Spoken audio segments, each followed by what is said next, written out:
शरीफ जो सिंध में वाक़या है, आपको वहाँ का सब दिखा रहे हैं।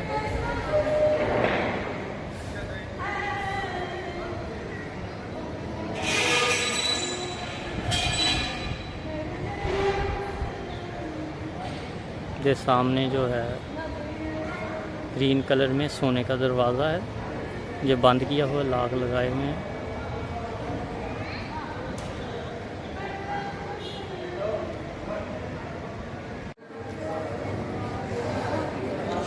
सखीलाल शहबाज कलंदर का अहाता आपको दिखा रहे हैं।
Ini